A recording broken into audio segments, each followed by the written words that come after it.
విక్రమ్ని తన ఊరి నుండి తను చేసే విచిత్రమైన పనుల వల్ల తనని బహిష్కరిస్తారు.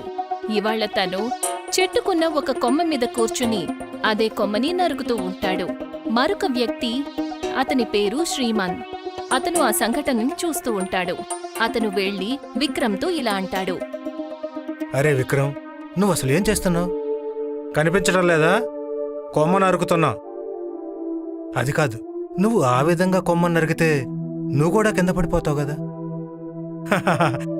ఏదేదో చెప్తావు, నువ్వు చూస్తూ ఉండు. జయచంద్ ఆలోచిస్తాడు, బహుశా విక్రమ్ ఇంకేదైనా చేస్తాడేమోనని. కాని చూస్తూ చూస్తూ కొమ్మ విరిగిపోతుంది. విక్రమ్ కింద పడిపోతాడు. ఈ మూర్ఖుడి మాటల్లో అనవసరంగా పడి తనను చూస్తూ ఉన్నాను. అమ్మా, చాలా నొప్పిగా ఉంది. కానీ చూసావా, కొమ్మ అయితే విరిగింది కదా. ఇప్పుడు ఈ కొమ్మ నువ్వేం చేస్తావు? ఏమీ లేదు.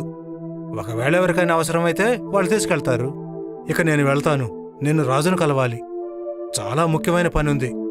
అలాగా? ఏంటో ఆ పని? అది నీకెందుకు చెప్పాలి? రాజుకి నాకు సంబంధించిన విషయం అది. ఆ మాట చెప్పి విక్రమ్ రాజు దగ్గరికి బయలుదేరతాడు. జయచంద్ అతని వెనకాలే వెళ్తాడు. ఎప్పుడైతే విక్రమ్ రాజ్యంలో అడుగు పెడతాడో అప్పుడు అక్కడ వర్షం మొదలవుతుంది. చూసావా, నేను రాగానే వర్షం ఎలా మొదలైందో? మూర్ఖుడా, వర్షం దానంతటదే పడింది, నువ్వు రావడం వల్ల కాదు. పక్కనే ఉన్న పొలంలో కొంతమంది ఉంటారు. వాళ్ళు అది చూస్తారు. వాళ్ళు విక్రమ్ దగ్గరికి వెళ్లి ఇలా అంటారు. ప్రభు, ఎవరు మీరు? ఈ చోట సంవత్సరం నుండి వర్షాలే పడడం లేదు. మీరు రాగానే వర్షాలు మొదలయ్యాయి. ధన్యులం ప్రభు, మేము ధన్యులం. మీ దివ్యచరణం ఈ ఊర్లో పడగానే మా అదృష్టం పండింది. మీరు ఈ ఊర్లోనే ఉండిపోవాలి, ఎక్కడికి వెళ్ళకూడదు. కానివ్వండి, ఇంకా నన్ను పొగడండి, అందరికీ చెప్పండి విక్రమ్ వచ్చాడని, రాజ్యంలో దుఃఖాలు దూరమయ్యాయని. జయచంద్ ఆ సంఘటనను చూసి తన తలని కొట్టుకుంటాడు. ఆ తర్వాత ఆలోచిస్తాడు. వీళ్ళు కూడా మూర్ఖుల్లానే ఉన్నారు, అందుకే ఇలా మాట్లాడుతున్నారు. కానీ నేను వీళ్ళను కూడా ఉపయోగించుకోవచ్చు. నిజానికి జయచంద్ కూడా చెడ్డవాడు కాబట్టి రాజ్యం నుండి అతన్ని బహిష్కరిస్తారు. ఆ కారణంగానే అతను రాజ్యం బయట అడవిలో తిరుగుతుంటాడు. జయచంద్ అవకాశాన్ని ఉపయోగించుకొని అందరితోనూ ఇలా అంటాడు. ఈయనే బాబా విక్రమ్, నన్ను రాజ్యం నుండి బహిష్కరించారు. నేను ఈయన సాయం అడిగాను. ఇవాళ నాకు ఈయన సాయం చేశారు. వెళ్ళండి, ఈ విషయం మొత్తం రాజ్యం మొత్తం చెప్పండి. అరే, కానీ వర్షాన్ని నేను కురిపించాను, నువ్వు నన్ను ఎప్పుడు సాయం అడిగావు? బాబా విక్రమ్ ఏమంటున్నారంటే, ఒకవేళ ఎవరైనా సాయం అడగకపోయినా అప్పుడు కూడా ఆయన అందరికీ సాయం చేస్తారట. బాబా మనసు చాలా మంచిది. బాబా విక్రమ్కి జయము.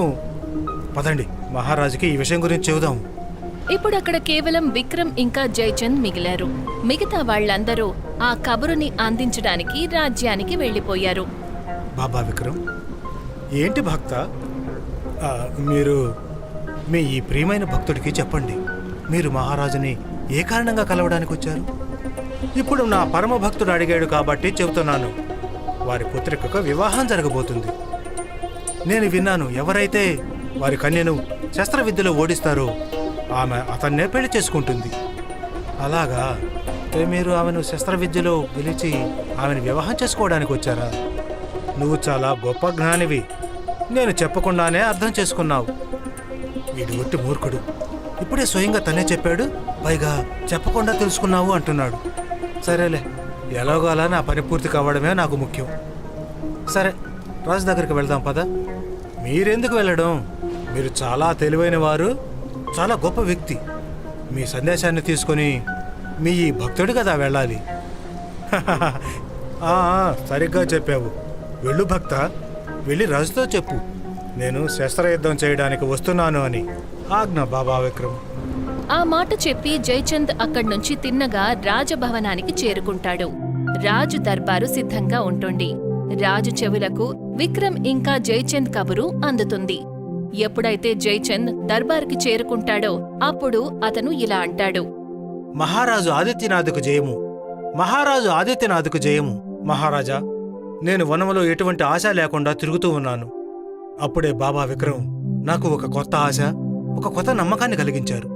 నేను కూడా విన్నాను, వారి దివ్యమైన పాదాలు పడగానే ఊరికి అదృష్టం పట్టిందని.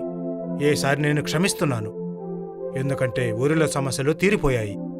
అందరూ ఆనందంగా ఉన్నారు. మహారాజా, బాబా విక్రమ్ ఏమన్నారంటే ఈ వర్షం వారి తరపున మీ రాజ్యానికి ఒక బహుమానమని.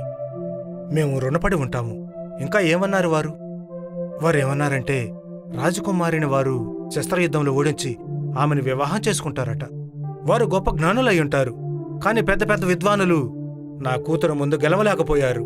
సరే, నువ్వు వారిని వాళ్ళే తీసుకురా. ఇక అన్ని విషయాలు జయచంద్కి తగ్గట్టుగానే జరుగుతాయి. అతని పన్నాగం విజయం వైపు ప్రయాణిస్తూ ఉంటుంది. కొన్ని రోజులు గడుస్తాయి. సమయం వచ్చింది. జయచంద్ విక్రమ్ని తీసుకొని శస్త్రయుద్ధం కోసం చేరుకుంటాడు. అక్కడ రాజకుమారి మంధర, రాజా ఆదిత్యనాథ్, ఇంకా ఒక కొత్త మంత్రి కిషన్ కూడా ఉంటారు.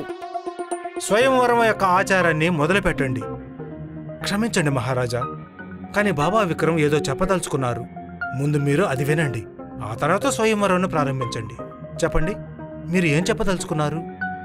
విక్రమ్ మౌనంగా ఉంటాడు. అది చూసి మంత్రి కిషన్ని ఇలా అడుగుతాడు. ఒకవేళ మౌనవ్రత ధారణ చేయలేదు కదా మీ బాబా? మీరు సరిగ్గా అర్థం చేసుకున్నారు మంత్రి గారు. ఇవాళ బాబా మౌనవ్రతంలోనే ఉన్నారు. అందుకే ఆయన ఏమీ చెప్పకుండానే, అంటే మౌనంగా ఉండే సైగలతోనే శ్రేష్టార్థం చేస్తారు. రాజకుమారి కావాలంటే ఆమె మామూలుగానే చేయొచ్చు. మీరు పోటీలో ఏ విధంగానైనా పాల్గొనవచ్చు. నాకు ఎటువంటి అభ్యంతరమూ లేదు. మీరు ఎవరైతే మోసగాడినిక్కడికి తీసుకొచ్చారో వారు ఎలా పోటీలో పాల్గొనాలనుకుంటే అలా పాల్గొనొచ్చు. ఆ మాట వినగానే విక్రమ్కి చాలా కోపం వస్తుంది. తను కోపంతో అలా చూస్తూ ఉంటాడు. తన కళ్లను తను కోపంతో పెద్దవి చేస్తాడు. నోరు తెరిచిపెడతాడు. బాబా విక్రమ్ చాలా కోపంగా ఉన్నారు. మీరు వారిని దొంగ అనకండి, లేదంటే బహుమానంగా ఇచ్చిన వర్షాన్ని మళ్ళీ తిరిగి తీసేసుకుంటారు. ఇక ఈ రాజ్యంలో ఎప్పటికీ వర్షాలే పడవు. విక్రమ్ వెంటనే తలను ఊపుతాడు. పుత్రి, నీ మాటను వెనక్కి తీసుకో. అందరూ కూడా ఈ సమస్యతో ముడిపడి ఉన్నారు. ఒకవేళ వీరు వర్షాన్ని ఆపేస్తే చాలా పెద్ద సమస్య వస్తుంది. సరే నాన్నగారు, నన్ను క్షమించండి. ఆ మాట వినగానే విక్రమ్ నవ్వుతాడు. సంతోషంతో తలను ఊపుతాడు. రాజకుమారి తరపున 3 ప్రశ్నలు అడుగుతారు. బాబా విక్రమ్ ఆ 3 ప్రశ్నలకే సమాధానం చెప్పాలి. ఒకవేళ వాడు 3 ప్రశ్నలకు సమాధానం చెప్పలేకపోయినా, లేక రాజకుమారిని వారు ఓడించినా కూడా అప్పుడు విక్రమ్ గెలిచినట్లే. ఒకవేళ అలా చేయకపోతే రాజకుమారి గెలిచినట్లే. మంత్రి అలా అన్న తరువాత పోటీ మొదలవుతుంది.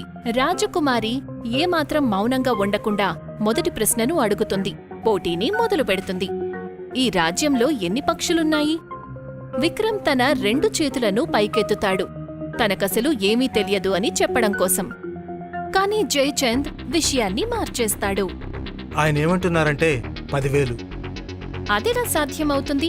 అంత తొందరగా ఆయన సమాధానం ఎలా చెప్పారు? దీని వెనుక ఉన్న అర్థాన్ని నాకు చెప్పాలి. ఒకవేళ పక్షులు దానికంటే ఎక్కువ ఉన్నా తక్కువ ఉన్నా అప్పుడు విక్రమ్ తన ఎడమ చేతిని కుడివైపు పెడతాడు, కుడి చేతిని ఎడమవైపు పెడతాడు. విక్రమ్ అలాగే ఏదో ఆడుతూ ఉంటాడు. కాని జయచంద్ మళ్లీ మాట మారుస్తాడు. బాబా విక్రమ్ ఏమంటున్నారంటే ఒకవేళ పక్షులు తగ్గితే అప్పుడు దాని అర్థం పక్షులు వాటి బంధువులు కలవడానికి వెళ్ళినట్లు. ఒకవేళ ఎక్కువైతే అప్పుడు కొన్ని పక్షులు తమ బంధువులను కలవడానికి ఈ రాజ్యానికి వచ్చినట్లు. సరే, ఇప్పుడు నేను కూడా మౌనంగా అడుగుతాను, జవాబు చెప్పండి. అప్పుడు రాజకుమారి తన చేతిని గుండ్రంగా తిప్పుతుంది. ఆ తర్వాత ఒక వేలు చూపిస్తుంది. వారి అర్థం ఏంటంటే ప్రతి ఒక్కరికి తలరాత రాసేది ఒక్కరే అని. దానికి విక్రమ్ 2 వేళ్లు చూపిస్తాడు. అలాగా, తను నా ఒక్క కన్ను పొడి చేస్తుందా? ఇదిగో, నేను 2 కళ్ళు పొడి చేస్తాను. ఇక విక్రమ్ అయితే వేరే అర్థాన్ని తీసుకుంటాడు. అప్పుడు జయచంద్ మాట మారుస్తాడు. మీరు మీ ప్రశ్నలు చెప్పండి రాజకుమారి. నేను అందరి తలరాత రాసేది ఒక్కరే అన్నాను. కానీ మా బాబాయ్ ఏమంటారంటే తల రాసేది ఒకరు కాదు, 2. ఒకరు నరుడు, మరొకరు నారి. వాళ్ళిద్దరూ లేకపోతే తలరాతే ఉండదు కదా. రాజకుమారి విషయాన్ని అర్థం చేసుకుంది. ఓటమిని అంగీకరించి కోపంగా మరొక ప్రశ్న అడుగుతుంది. ఆమె మళ్లీ గుండ్రంగా చేతిని తిప్పి 5 వేళ్లను చూపిస్తుంది. అలాగా, ఇప్పుడు ఆమంటుంది నన్ను చెంపదెబ్బ కొడతాను అని. సరే, నేను నిన్ను పంచి చేస్తాను అని చెప్పి విక్రమ్ గుప్పెడు మూస్తాడు. దానిని రాజకుమారికి చూపిస్తాడు. దానికి జయచంద్ తన తెలివితేటల్ని ఉపయోగించి విషయాన్ని మార్చి, నేను ఈ సృష్టి 5 తత్వాలతో నిండి ఉంది అన్నాను. అవును, మా మహారాజు ఏమన్నారంటే ఈ 5 తత్వాలు ఒకే చోట ఉత్పన్నమయ్యాయి అని. అవి పరమతత్వం. రాజకుమారి 3 ప్రశ్నలు పూర్తయ్యాయి. రాజకుమారి తన ఓటమిని అంగీకరించింది. కాని రాజకుమారి మనసులో ద్వేషం అలాగే ఉంది. ఈ పోటీలో బాబా విక్రమ్ గెలిచారు, రాజకుమారి మందిర ఓడిపోయారు. దీనితోనే ఈ స్వయంవరం పూర్తవుతుంది. మహారాజా, ఒకవేళ మీరు ఆజ్ఞాపిస్తే నేను మంత్రి జయచంద్ని ఒకటి అడగాలనుకుంటున్నాను. తప్పకుండా అడగండి. పూర్వ మంత్రి గారు, మీ బాబాగారి మౌనవ్రతం ఎప్పుడు పూర్తవుతుంది? ఇవాళ సాయంత్రానికల్లా వీరి మౌనవ్రతం పూర్తవుతుంది. సాయంత్రం కావడానికి ఇంకా కాసేపే ఉంది. మీరు ఎదురు చూస్తూ ఉండండి. ఆ తర్వాత వీరిని మేము కట్నం గురించి మాట్లాడతాము. ఆ మాట విని జయచంద్ ఆలోచిస్తాడు. ఇక సంబంధం ఖాయమైందని. కాని అసలు విషయం వేరే ఉంది. సాయంత్రం అవుతుంది. కిషన్ విక్రమ్ని ఇలా అడుగుతాడు. బాబా విక్రమ్, చెప్పు భక్త, ఏం కావాలి మీకు? ఇంకా వర్షాలు కురిపించాలా? లేదు లేదు బాబా, నేను కేవలం ఒకటే తెలుసుకోవాలనుకుంటున్నాను. మీరు సైగలతో ఏం చెప్పారు రాజకుమారికి అని. ఇది చాలా చిన్న విషయం భక్త, ఇప్పుడే చెబుతాను. మీ రాజకుమారి నన్ను అడిగారు ఈ ఊర్లో ఎన్ని పక్షులున్నాయి అని. అప్పుడు నేను అన్నాను, ఇదేం ప్రశ్న, నాకేం తెలీదు అన్నాను. మరి మిగతా ప్రశ్నలకే? జయచంద్కి ఊపిరి ఆడలేదు. అతను పారిపోవడానికి ఏ దారి దొరకలేదు. ఆ తర్వాత నాకు ఆమె ఒక వేలును చూపించి ఒక కన్ను పొడి చేస్తాను అన్నారు. అప్పుడు నేను ఆమెకు 2 వేలు చూపించి 2 కళ్ళు పొడి చేస్తాను అన్నాను. ఆ తర్వాత ఆవిడ నాకు చేయి చూపించారు, లాగి పెట్టి కొడతాను అన్నారు. అప్పుడు నేను కూడా పిడికిలి బిగించి నేను పని చేస్తాను అన్నాను. భలే, మీరు నిజంగానే చాలా మంచి జ్ఞానులు. అవునా మహారాజా? వీళ్ళిద్దరిని కూడా కటకటాల వెనక్కి పంపించండి. నేను భయపడుతూనే ఉన్నాను, ఎక్కడ వర్షాలు ఆపేస్తాడోనని. మహారాజా, ఇది ఒట్టి మూర్ఖత్వమే అవుతుంది. చెట్టు మీద పండు రాలుబోతున్న సమయంలో కాకి వచ్చి కొమ్మ మీద కూర్చునేసరికి అందరూ వచ్చి కాకి పండును కింద పడేసింది అన్నారట. అలా ఉంది. మహారాజా, క్షమించండి క్షమించండి. నా పుత్రికకు ఈ మూర్ఖుడితో వివాహం జరిపించాలనుకున్నావా? పాపాత్ముడా, ఇక నిన్ను ఎప్పటికీ విడుదల చేయను. సైనికులు వచ్చి వాళ్ళిద్దరినీ అక్కడ్నుంచి తీసుకువెళ్తారు. ఇక విక్రమ్ ఇప్పుడు కూడా అర్థం చేసుకోలేకపోయాడు అసలేం జరుగుతోందో. అతను నవ్వుతూ కటకటాల వెనక్కి వెళ్ళిపోతాడు.